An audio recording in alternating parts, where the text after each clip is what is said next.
podemos decir el Evangelio sería lo que Jesús hace en los términos que hoy conocemos, que se hace sondeo de opinión, a ver cuál es la posición que tiene frente a la opinión pública. Bueno, de lo que no nos compromete, muy fácilmente podemos decir muchas cosas. Se puede acudir a los libros, se puede acudir a otras personas para preguntar, pero hoy en día, como la tecnología tan avanzada, no es solamente el Wikipedia, el Internet, sino también la inteligencia artificial. Entonces, se puede lanzar la pregunta hacia el mundo. Bueno, pueden llover las respuestas, como de hecho cuando Jesús pregunta, ¿quién dice la gente que es el Hijo del Hombre? Pues unos que es el Juan Bautista, otros que es Elías, o el profeta que ha resucitado. Pero no van a lo fundamental, a lo esencial. Digamos, se quedan en las ramas. Y por eso, según Jesús va a hacer una otra pregunta que se responde desde la pauta que nos da el Evangelio al principio. Es algo que nos compromete existencialmente. Pues el evangelista Lucas nos dice que Jesús oraba a solas. El contexto, el ambiente es de oración. Jesús ora a su Padre. Cuando está en este espíritu, significa que sucederá algo extraordinario, de suma importancia, la manifestación de Dios, el darse a conocer en su identidad. Entonces, es necesario, como Jesús, entrar en este espíritu para poder responder a la segunda pregunta. Claro, una vez que ha hecho el sondeo de opinión, ha dicho muy bien, ahora les toca a ustedes. ¿Quién soy yo? ¿Quién dicen que soy yo? Ustedes, tú. Entonces, estas respuestas van a ser las respuestas desde una experiencia de vida, de estar con Jesús, de caminar con Jesús, de escuchar sus enseñanzas sabias. Solo desde ahí pudo responder Pedro, porque estaba con Jesús, caminaba con Jesús, era testigo de sus enseñanzas, era testigo de muchos milagros que Jesús realizó y tenía una convicción, un convencimiento interior que hace que él dé testimonio de esa experiencia que él tiene y dé a conocer cuál es la figura, cuál es la imagen de Jesús para él. Por eso hace una profesión de fe. Tú eres el Mesías de Dios. Entonces aquí entramos en una cuestión que no era para nada sencillo y fácil. Pues el pueblo de Israel esperaba al Mesías, prometido de Dios por los profetas, al Salvador. Pero claro, habían diferentes versiones, podríamos decir, que sería un Mesías político con mucho poder temporal, que liberaría por la fuerza del ejército y de la violencia del imperio romano, imperio opresor, la liberación. Un poco la posición de los celotas, que era una posición revolucionaria. Podríamos decir, sí, una visión liberadora, pero por medio de la fuerza política y de la fuerza del ejército, cosa que está lejos de lo que es la persona de Jesús, porque no es un Mesías con poder político, no es un Mesías que viene a ostentar un poder económico, no, absolutamente. Por eso lo vamos a entender con lo que viene después. Sin embargo, claro, sí habían, opiniones, y, posiciones, posturas, versiones de parte en el pueblo de Israel, ¿no?, de que sería un Mesías temporal, con un poder temporal, y podríamos decir con un poder material. Y la misión de Jesús, como el Mesías, el Salvador, va más allá de una visión temporal, porque tiene una dimensión trascendente, trascendental, porque no mira una liberación, no mira una salvación meramente material y temporal, va más allá, porque Jesús viene a ser esa respuesta a los cuestionamientos existenciales del ser humano. Jesús viene a dar sentido a la vida de cada persona. Por eso se va desarrollando este pasaje como nos presenta el evangelista Lucas, que es muy, muy bonito, ¿no? Inmediatamente, ¿qué es lo que hace Jesús? Pedro ha dicho que es el Mesías, y Jesús les dice, por favor, no lo digan a nadie. Tienen otra opinión. De pronto eso puede cambiar y manipular para que crean a la fuerza. No, la fe es una respuesta espontánea, libre, consciente, voluntaria. Nadie está obligado a creer. Eso, guarden en secreto de que Jesús es el Mesías, es el Salvador. Por favor, no lo digan a nadie. Seguramente que esto es irresistible, teniendo ese convencimiento como Pedro, que es el Mesías. Claro, tendrá otros momentos en los que Pedro mismo tendrá esa tentación. No vas a pasar por la cruz, la pasión, la muerte. No, ¿dónde estamos nosotros? Eso no va a suceder. Sin embargo, ¿qué le dirá Jesús? Satanás, apártate de mí. Mi misión tengo que cumplirlo. Y por eso el desenlace, después de haber pedido este silencio, dice: el Hijo del Hombre hace un primer anuncio de su pasión. El Hijo del Hombre debe sufrir mucho, ser rechazado por los ancianos, por los sumos sacerdotes, por los escribas. Debe ser condenado a muerte, imagínense, pero después resucitar al tercer día. Es decir, la misión de Jesús, el Mesías de Dios, se cumplirá no a través del poder temporal y material, sino su mesianismo se realiza a través de su pasión, de su muerte y de su resurrección. Porque Jesús ha venido a salvarnos, a redimirnos del pecado, a darnos la vida eterna con su pasión, con su muerte y con su resurrección. No ha venido a imponer con ostentación material, temporal, o con un poder político, con un poder militar. No ha venido en suma a imponer la fe.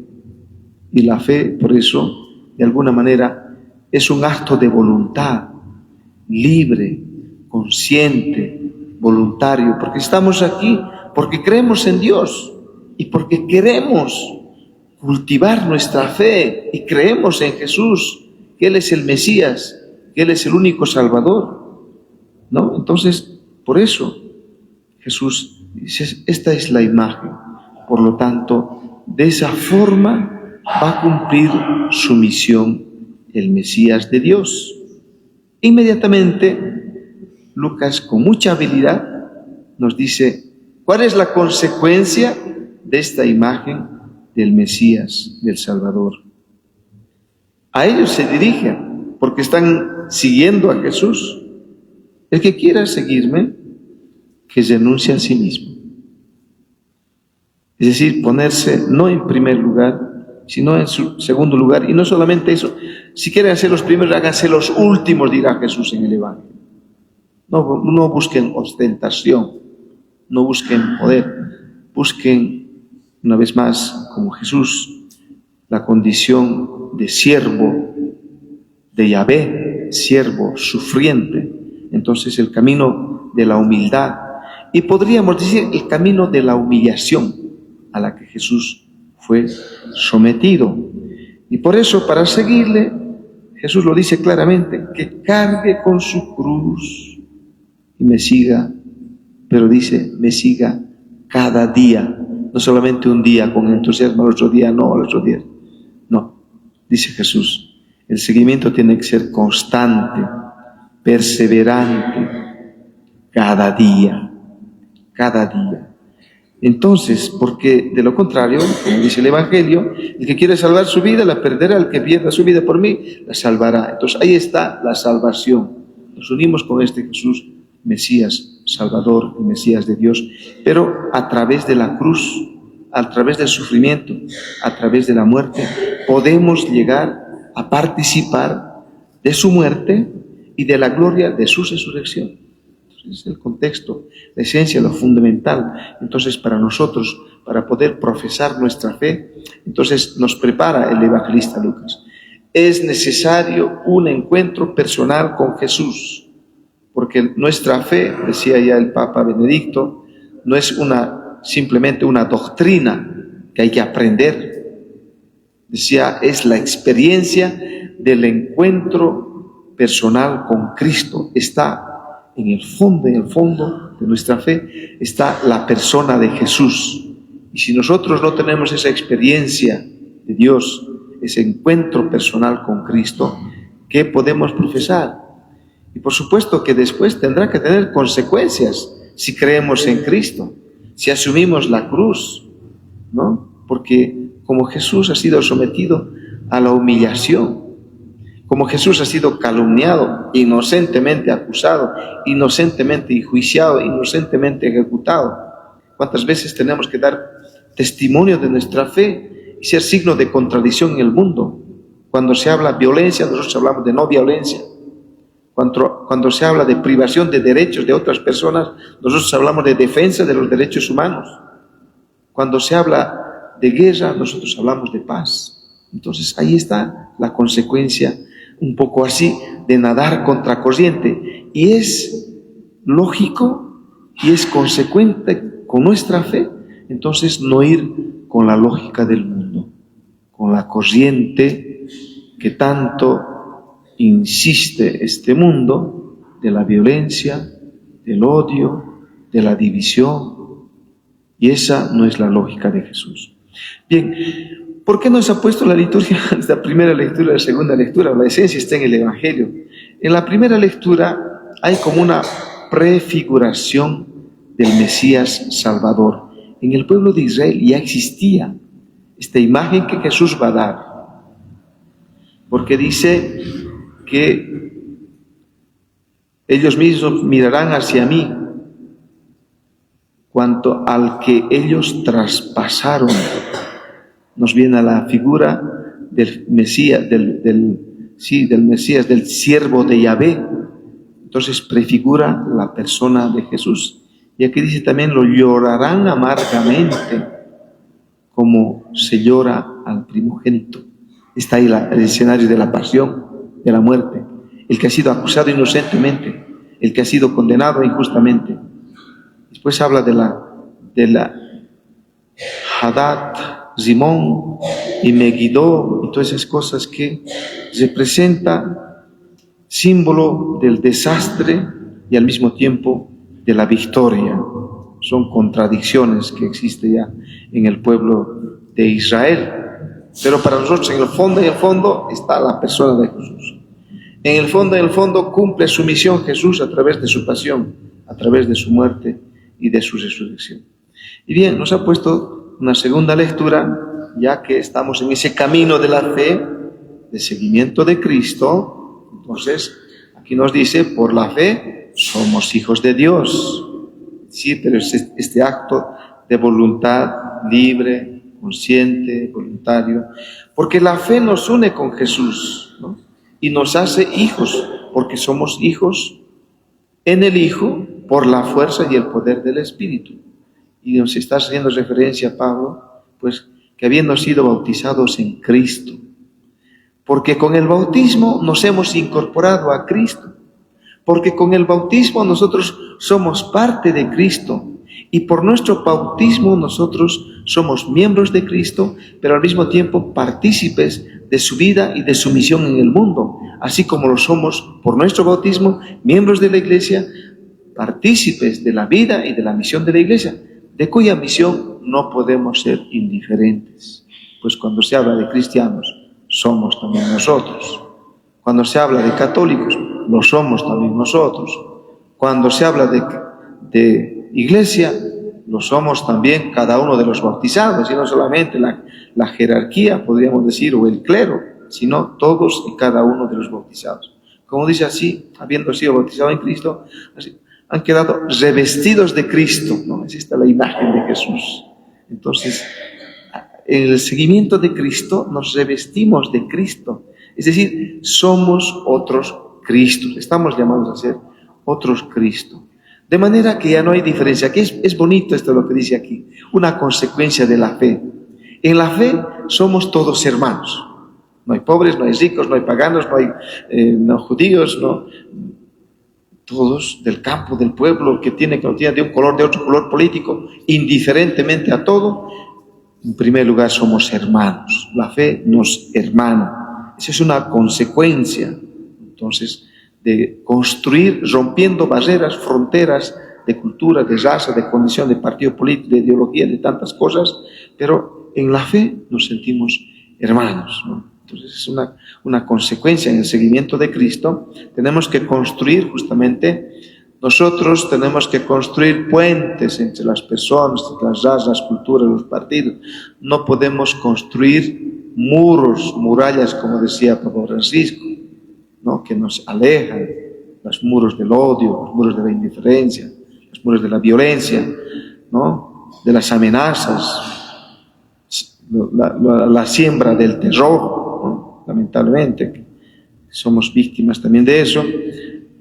Y nos recuerda Pablo, entonces, pertenecemos a Cristo, y como pertenecemos a Cristo somos descendientes de Abraham. En fin, esa es la promesa de salvación para nosotros, queridos hermanos, y que seamos consecuentes con nuestra fe y que profesemos que Jesús es el Mesías, es el Salvador, con nuestro testimonio de vida cristiana, con nuestro ejemplo, y que seamos constructores de su reino, un reino de paz, un reino de amor, un reino de justicia, un reino de perdón, por cuya causa Jesús ha entregado su vida en la cruz.